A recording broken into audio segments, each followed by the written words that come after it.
This episode contains a long discussion on abusive parents, including physical abuse, as well as eating disorders. Listen to your own discretion. It is Monday, the 10th of March, 2025. My name is Pigeon Rose, and this is my song of the day.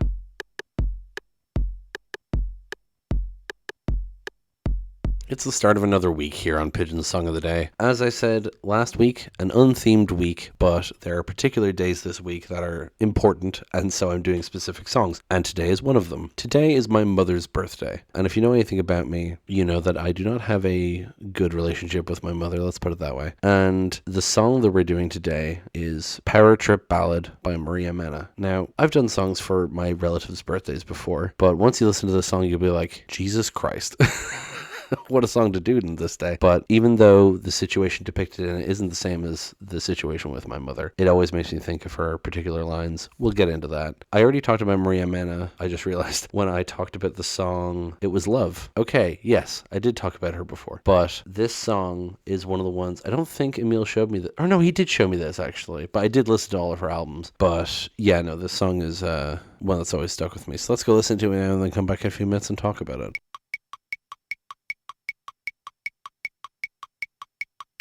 And that was Power Trip Ballad by Maria Mena. Now, this song, if you couldn't tell, is about Maria Mena's parents' divorce. Her mother is Norwegian, her father is Nicaraguan American, and they divorced when Maria was 9 years old. It says on Wikipedia that as a teenager she began to battle depression and various eating disorders such as anorexia nervosa and bulimia nervosa. As spoken of in her lyrics, interviews, concerts, and social media, Mena has spoken of battling depression and PTSD as an adult and seeking help. This song mentions a lot of that in it and kind of permeates the whole thing because this song is like, it's about her parents' divorce, very much focusing on her mother and how Maria and her brother were kind of like, they were kind of used by their parents as like pawns in their divorce, which is a sadly common thing, you know, and there's no real way to explain it other than just going through the lyrics. I will say though, musically, I love how this song, you know, it's got the piano, it's got the rolling like military kind of style drums, like this feels like a song you march to. But what kills me every time, what gets me weeping, is the children's choir, because of course, just having, anytime you have like a child singing something like this, good lord, just gets me. It doesn't help that I'm vulnerable from having watched the ending of The Man Who Erased His Name, good lord. Anyway, the lyrics start with, "The way in which I fear is solely a reflection of you, the devastating childhood, the power trip you forced me through. But how could he leave you? Could he fuck that whore he left you for? Get revenge. And by all means, ask your 9-year-old daughter to choose between you. Don't stay friends." So there's a lot there in the first verse. "The way in which I fear is solely a reflection of you" is such a damning lyric. It just says how like PTSD and trauma makes you, it changes how you react to things and things that bring it up, you know. The way in which I fear is solely a reflection of you. I have this fear in me because of what you did. The devastating childhood, the power trip you forced me through. I originally heard it as the devastating child of the power trip you forced me through, but this makes more sense. Yeah, to call her childhood devastating and to say that she was forced through a power trip by them. I mean, it's exactly what happened. But how could he leave you? Could he fuck that whore he left you for? Get revenge. So very much using kind of her own language against her, it seems. How could he leave you is all very, you know, oh, poor you. How could he ever leave you? Could he fuck that whore he left you for? Right? And you very much get the vibe that her mother called that woman a whore. And that's what Maria is like repeating back to her, right? This is what I meant by her Norwegianness making her phrase things or have an odd cadence, because no native English speaker would sing a song like that. Could he leave you? Could he fuck that whore he left you for? Get revenge? You know, it's just like people don't sing English like that, but she does because it's not her first language, and that just adds something more interesting to the song, right? And by all means, ask your 9-year-old daughter to choose between you. Don't stay friends. Whew, there's the big thing, right? You know, that whole thing of shared parenting. But she's pointing out how she was given this kind of terrible choice of having to choose between them because they're not staying friends with each other. And just as a child, not understanding that, because she specifies your 9-year-old daughter. As an adult, you understand that situations are more complicated, but as a child, she doesn't understand why her parents aren't friends anymore, why she can't see both of them, you know? And then the next bit, now let her in on how he's the devil, he's just been falsely portrayed, but forced her to go stay at his house once a week because you want to get laid. And then that mirthless, ha ha ha ha.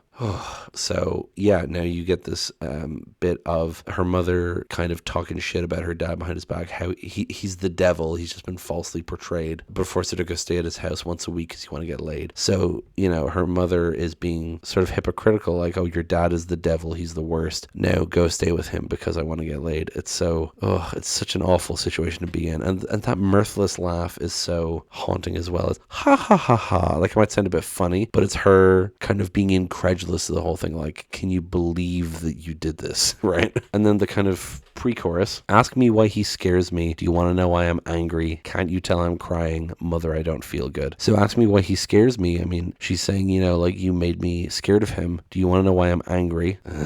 Can't you tell I'm crying? Mother, I don't feel good. We're kind of reverting to that childhood thing again. This guy who's only ever watched Oz, I'm getting some real Oz vibes off this. I'm currently watching the TV show Oz. There's a drama set in a prison, and the first season ends with a prison riot. And the warden asks one of the prisoners, what is this about? And he says, if you even have to ask that question, we're going to be here a very long time. And I feel like this is a similar vibe here. I know it's not a prison riot, but do you want to know why I'm angry? Can you tell I'm crying? Like, it very much feels like she's saying, like, how do you not understand why I'm upset, why I'm angry? Can't you see that I'm crying? Like, is this not getting through? If I have to explain this to you, we're going to be here for a long time, right? And then just that mother, I don't feel good, again, pulls you back into, like, even though she has all these bitter feelings towards her mother, she still has this childish thing of it, of wanting to be comforted, And then the chorus line, you will always be the bitter, saddest part of me, is just devastating, heartbreaking. It's such an awful thing. And it's the bit that I relate to out of all of this, because, I mean, that's the nature of PTSD, and particularly when it comes to parental abuse, you will always be the bitter, saddest part of me. There will always be part of me that carries you and what you have done with me, and that will always be there. And it's just such like I said, a horrible thing. And, I'm trying to go no contact with my mother myself, and there's always going to be her voice in the back of my head sometimes saying awful things, because that's just how it works. And that you will always be the bitter, saddest part of me is a perfect encapsulation of that idea. Then the second verse, your girl's in the bathroom washing her hands again, why doesn't she eat? Her father left us, what about me? I can't rest, I can't sleep. Mommy loves you, I'm just tired of you and your brother's shit. I didn't mean to hit you, but you were asking for it. Ha ha ha ha. So, your girl's in the bathroom washing her hands again, why doesn't she eat? As was mentioned on her wiki, she, suffered from eating disorders growing up, and so that, she's in the bathroom washing her hands again, why doesn't she eat? Sounds like maybe she's running the tap and throwing up, like covering for her eating disorder, which shows again how deep of a pit she's in. Her father left us, what about me? I can't rest, I can't sleep. So that again, is like from the mother's perspective, right? What about me? I can't rest, I can't sleep. Like, why are you asking about my daughter? I'm also suffering here, Mommy loves you, I'm just tired of you and your brother's shit. And I didn't mean to hit you, but you were asking for it. That's it's so typical that, why did you make me hit you, right? Good Lord. And then the ha ha ha ha, like that laugh just sounds sadder and sadder each time. Good Lord. And then ask me why she scared me. Do you want to know why I'm angry? Can't you tell I'm crying? Mother, I don't feel good. So it just changes the he to a she. And then the rest of the song is the you will always be the bitter, saddest part of me, repeated over and over again and sung by a children's choir. Oh, this song cuts directly through my heart and kills me to death.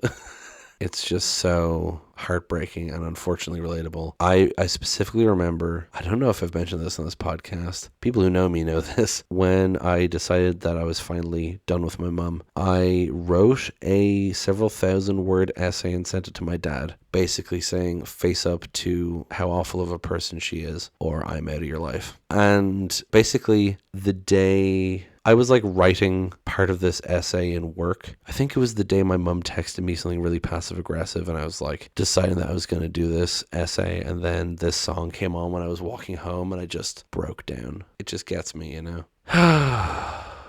Well, I mean, proving the point, right? I could have just ignored this day and done a normal song, but I decided to do this song despite her, because she will always be the bitter, saddest part of me. That's just how it is. Well, I was going to say tomorrow will be a happier song, but it won't be. It's actually a way sadder song somehow. Oh, imagine that. But the rest of the week will be different. Anyway, that's going to be it for this episode. Thank you so much for listening. Please hit like, hit subscribe, leave a comment down below. Tell me what you think. Tell other people about this show. Thank you so much for listening, and I will talk to you tomorrow. Break it down.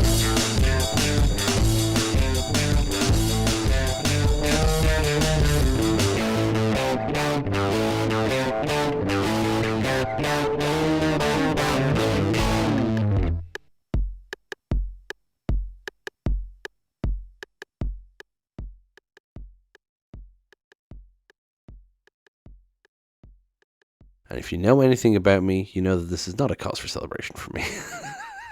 And that... I have the fucking hiccups again. Now. I am gonna cloud your eyes and drown you to death